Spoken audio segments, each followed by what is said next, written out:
Good afternoon and welcome to You and Your Business with me, Alec on 103.2 Dublin City FM. Each week, I invite an expert from the world of business to share their knowledge, insights and tips to help you with your business challenges. If you feel that you can make a contribution or you have a topic you would love covered, please email me at yourbusiness@dublincityfm.ie and perhaps we'll be having a chat here one day soon. My guest today founded top UK leadership and coaching firm Full Potential Group. She is an international speaker and has written 4 best-selling books, fantastic. And she is also a master practitioner in transformational leadership and motivational maps. I'm delighted to welcome Carole Gaskell to the You and Your Business studio. Welcome, Carole. How are you keeping? I'm very well, and welcome to you, Alec, and everyone who's listening in. It's a real pleasure to join you today. Yeah, thank you very much. And you're a busy person too. Fantastic. We'll get you in and out as quickly as possible. But I'm going to drag you back a couple of years to your last year in school and to see, were you the sort of person who wanted to travel? Did you want to get into the workplace, or were you the academic? I definitely wasn't the academic. I think I was lucky that I got good grades in my GCSEs and A-levels, and I sort of automatically assumed I would just go to university. I never really thought of the option, but I'm definitely someone that loves traveling. I'm quite entrepreneurial in nature, so I was sort of buying and selling things at school because it was something that interested me. But I went to university and I did marketing, business studies and French because I had this unrealistic idea that I could travel around the world and speak French, and actually not that many countries really speak French. So looking back on that, it's probably the first thing I could have learned, maybe Chinese or Spanish.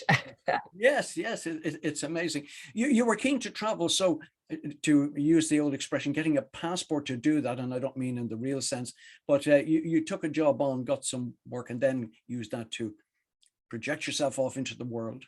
I did. So from university, I was lucky and had 5 different choice options of jobs. And the one I took, or that allowed to be seduced by, was one that included a lot of travel. So it was buying and merchandising from a big retailer. And I had that sort of view that, yes, I could travel the world, I could buy new products, I could help the business be very successful. But I hadn't realized how much of that was a lot of data and analysis, but equally a lot of, do we buy 5,000 red or 5,000 blue? And it was sort of not quite what my idealistic sort of 20-odd-year-old had expected. Sure. I mean, you got an opportunity to travel the world. I mean, tell our listeners about you as a 20-year-old traveling the world. I mean, it must have been full of excitement and probably having the odd job here and there, and what you learned on that. Yeah. So in that first role, the traveling the world was mostly going to very exotic sounding places to me, sort of like India and Thailand and places like that. But actually you were in factories, and we were looking at factories, and we were looking at production. And it was a really, well, looking back, it was a really valuable starting point in life. Building negotiation skills, getting on with people from all sorts of backgrounds.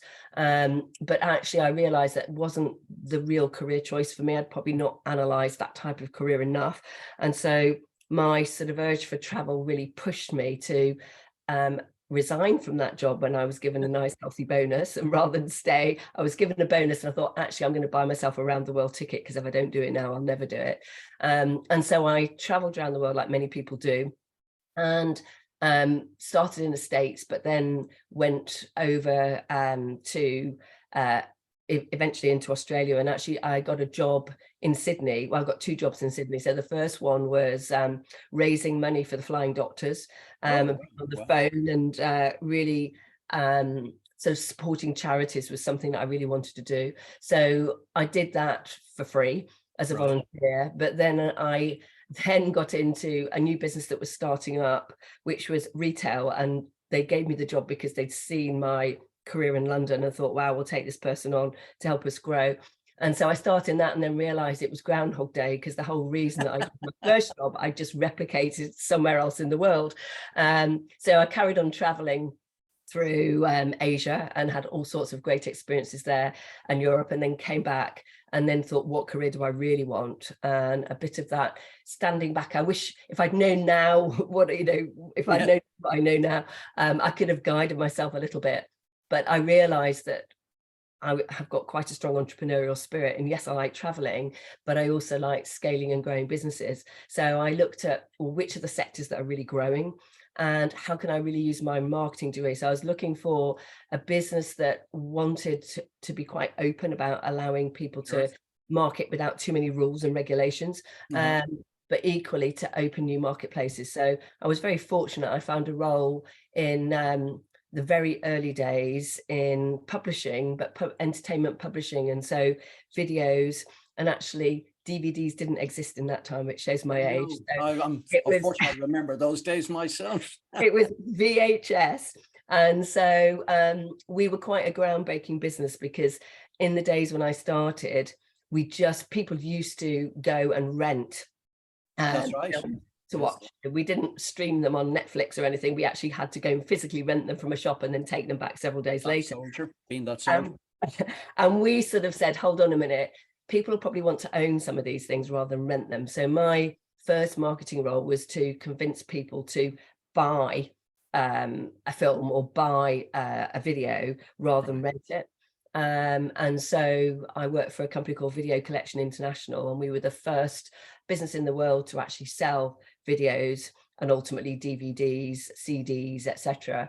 And part of my role was acquisition. So I was constantly, the entrepreneurial part of me is constantly looking at what does the market want and what will they buy. So we did a lot of edutainment, children's videos like Thomas the Tank Engine, but also Riverdance was probably one of my real success stories. Well, before we get on to that, can I just go back a bit, just talking about the videos for a minute? I think one of the real challenges around that time was about licensing them. Yes. Because, I mean, once you sold them, you weren't going to get a recurring income stream from it, which was the model for the rental libraries. How did you sort of overcome those sort of challenges? Great question, Alec. And really, we used to have a very thorough business plan for all the different products that we look to buy. And so what we'd be looking at is we were looking at investing in ideas that were going to generate a high number of sales. So obviously we knew we weren't going to get the recurring rental income. So we were looking for selling 100,000 units plus, so that we would be able to recoup the license fees and the royalties that we had to pay.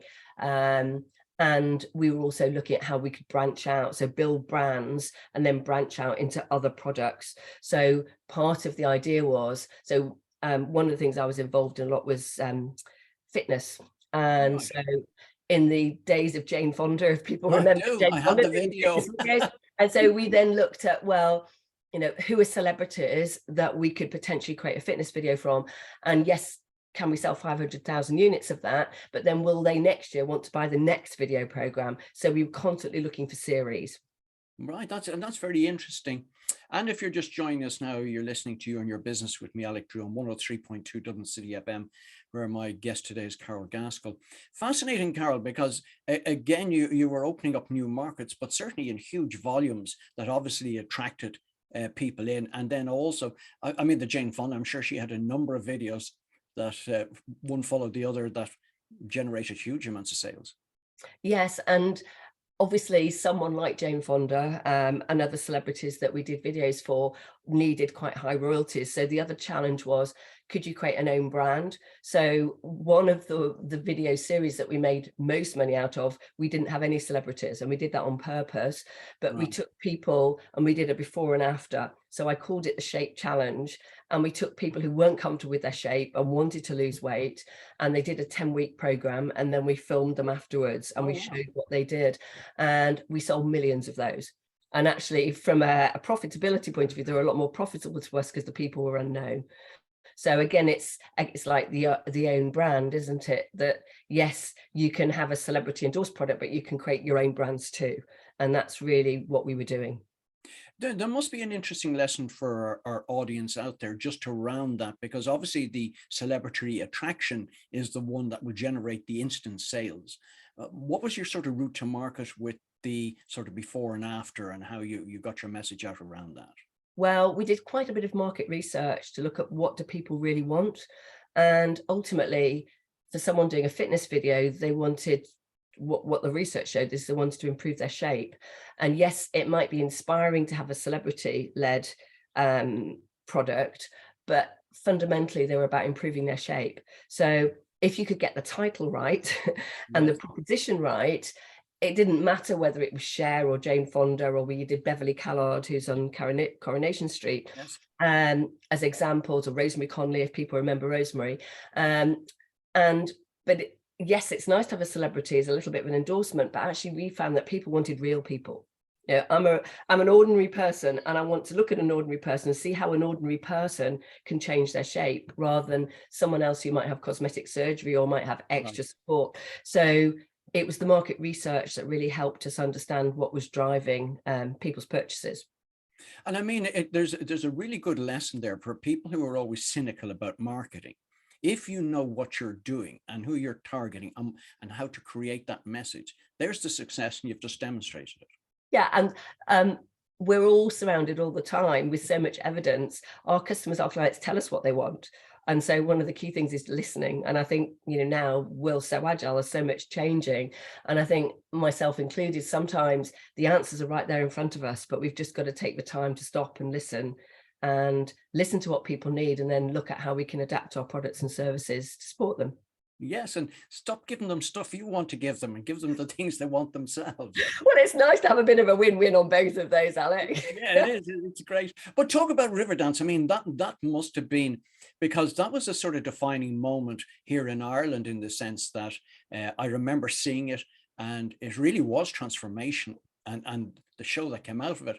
But my goodness, you were quick in behind the scenes there to do a piece of good old money making. Well, part of my role in marketing was sort of acquisitions too, and looking at what are people going to want next. So constantly looking at how we evolved our product range. And I, like many people, watched the Eurovision Song Contest when it was in Dublin. And when I saw the 3-minute Riverdance performance, my spine just tingled. I just thought, this is so magical. And I thought, wow, you know, that's 3 minutes. I wonder what they could do longer.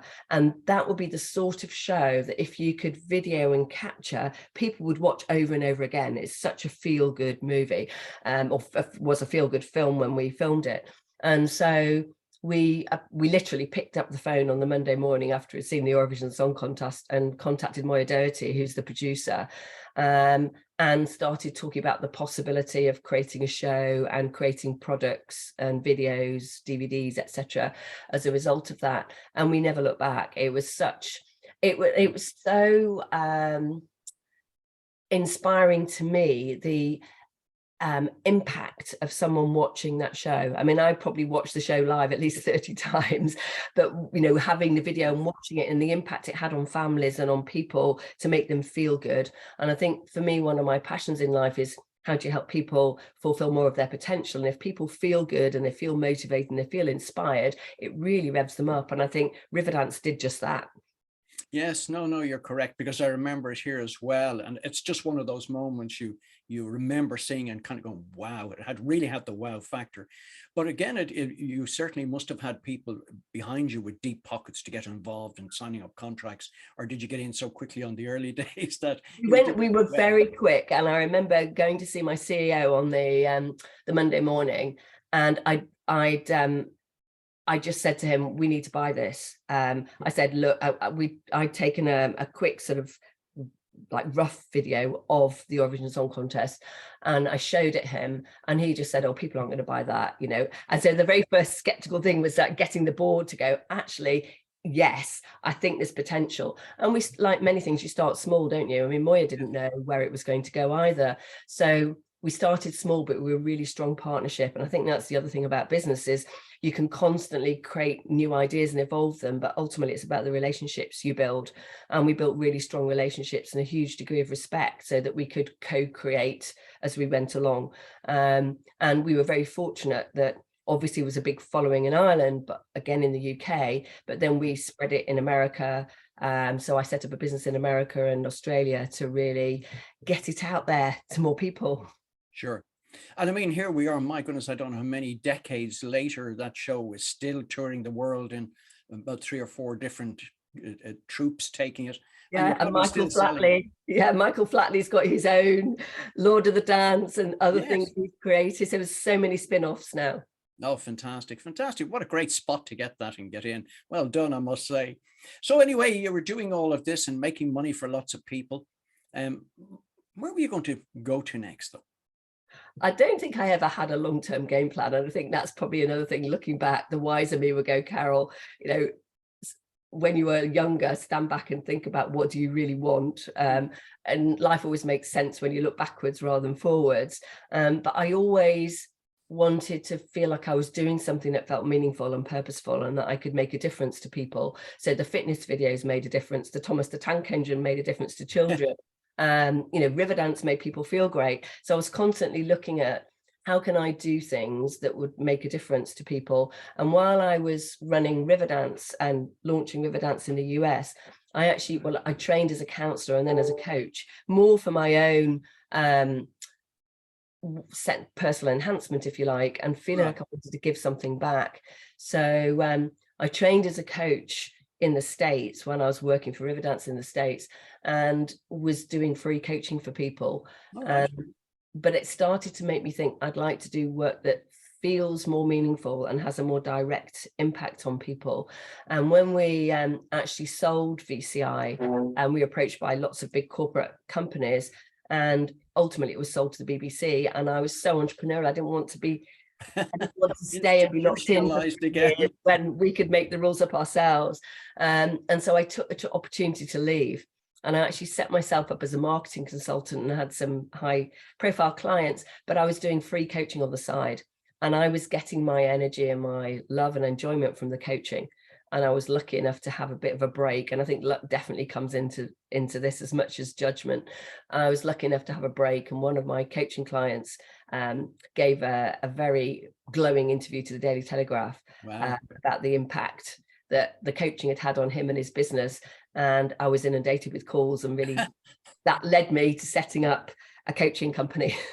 Well, and if you're just joining us now, you're listening to You and Your Business with me, Alec, on 103.2 Dublin City FM, where my studio guest today is Carole Gaskell. My goodness, Carole, there you are. You could have been institutionalized again by the BBC, but no, and safe pensionable job for life too. That probably went with it. I know, big mistakes I've made along the way, Alec. No, I don't think so, because I mean, you found your freedom, you found your passion. So let's talk about the business. So the Daily Telegraph interview with one of your clients there sort of opened doors that you never expected. Yes, it pick up the story from there.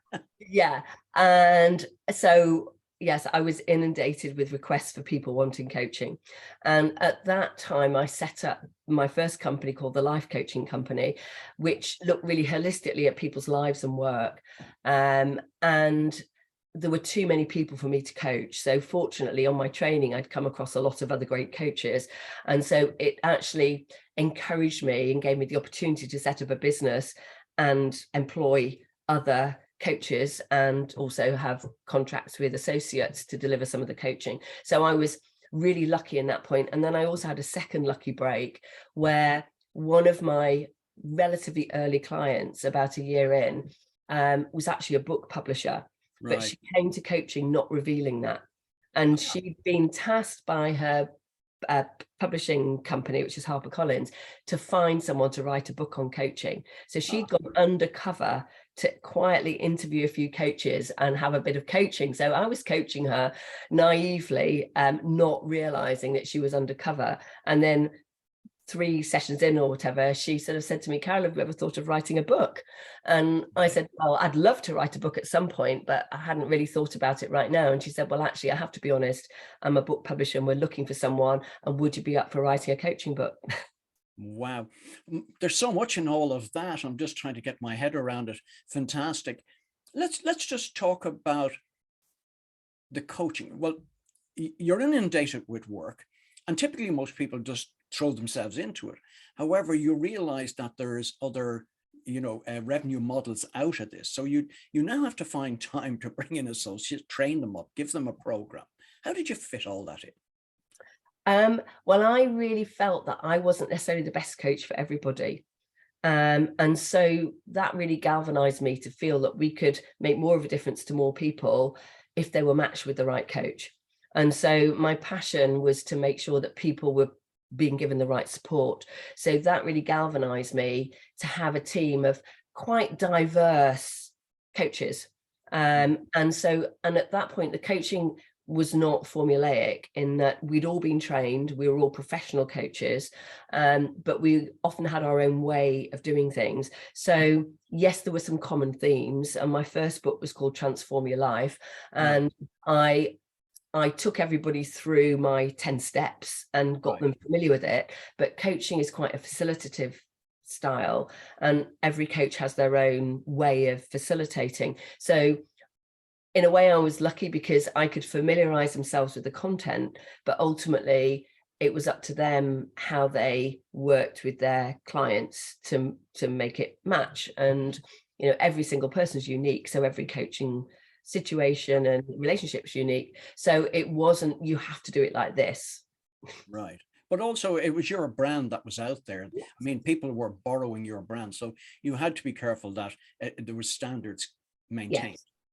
Yes. And so people, even to this day, who work for Full Potential Group and all our associates, we really closely vet them, and they have to go through quite a long interview process, but also they have to coach, they have to facilitate if they're running workshops for us. They shadow us, they watch us, they learn. So it can sometimes take a good year, or some of our associates probably 2 years before they actually get work from us. But for me, the quality is so important. Yeah, so you've managed to fine tune the process at this stage with the experience. So, I mean, you've mentioned one book, but it's not just one book that you've been an author of. Tell us more. And again, I think that's the synchronicity of it. HarperCollins are a big publisher, and they translated Transform Your Life into quite a few languages. And then they came back and said, could you do another one? So the second one was more overtly coaching, and it was Your Pocket Life Coach. So that was sort of a next step on from the first one with the same book contract. But then as we got busier and busier and busier, I set up Full Potential Group, which is more of a corporate coaching business, and became a coaching, leadership, team development business, which is separate from the life coaching.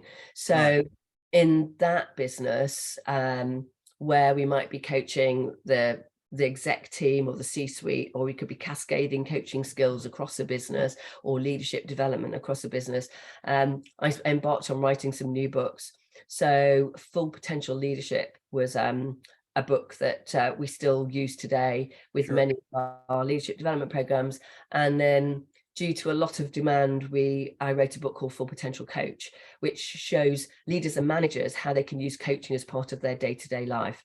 And that book, we've sold, I don't know, over 500,000 copies of it. Wow. And we've also, for some of our clients, I'll give an example of Tesco, we trained people internally to run those programs, and they had their own version of the little coaching book. So we've sort of created in-house versions for different corporate clients.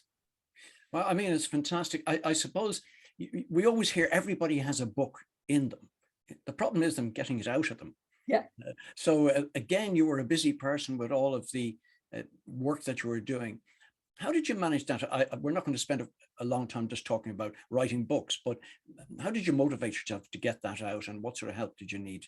Well, I think because mine are very practical, as I was working with clients and teaching some of these skills, I already had the content. So what I found, if my way of doing it is, I would create an overall structure, so 10 steps, and I'd have 10 plastic folders for my 10 steps. And every time I had an idea, that's in step 3, that's in step 1.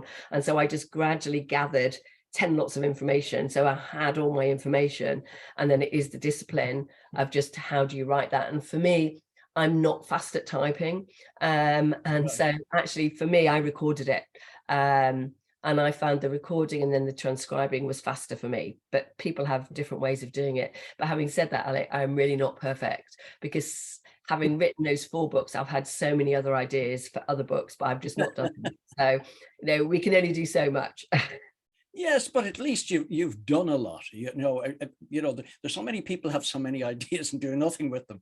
At least you have a legacy there of what you've produced. Yeah, and I think in the first two particularly, it helps if you've got a contract. So if someone's already committed to it and they've given you a deadline, I wouldn't miss a deadline. So that's an easier thing when you know you've been paid for it and you need to deliver it. The other thing is when you're going to self-publish, and that's definitely harder. I've got a book half written up here, which I've written part of it, but I don't want a contract because I want to do it myself. But then I've lost some of that energy because I'm too busy. So it's finding the priorities, isn't it? It is. And I suppose in the 2 minutes we've got left here, maybe you might like to share a piece of advice or some piece of wisdom with our audience, and then also, more importantly, how they can find out more about you. Well, I suppose one of the things that I really wished I'd known much, much earlier on is what motivates and drives me. I mean, I think I've been incredibly lucky in my career, but I've sort of made it up as I go along. One of the key things that I'm accredited in, which you mentioned earlier, is called Motivational Maps. And that actually helps people understand the 9 most important motivators and how satisfied they are on their motivators and what you can do to stay energized long term. And that's a tool that I use now myself, but I use it with lots of clients for people to understand their motivation, but also to motivate those around them. And so for me, one of the key things is understand what drives you, know your own why. Simon Sinek says start with why. So understand your own motivation, understand your staff's motivation, because that's the way of creating a high performing culture around you. And so I use that. I redo my motivation profile every 3 months. So we have a Mojo dashboard that tracks people's motivation, and many of our clients love that, because the more you've got people who are at least 80% motivated, the more they're going to love what they do, give their discretionary effort, and have a really high performing culture. So I wish I'd known it before, but we're using it really actively now. Fantastic. And finally, where can our listeners find out more about you? So Full Potential Group website is www.fullpotentialgroup.com, and very soon to be released in January is www.carolegaskell.com.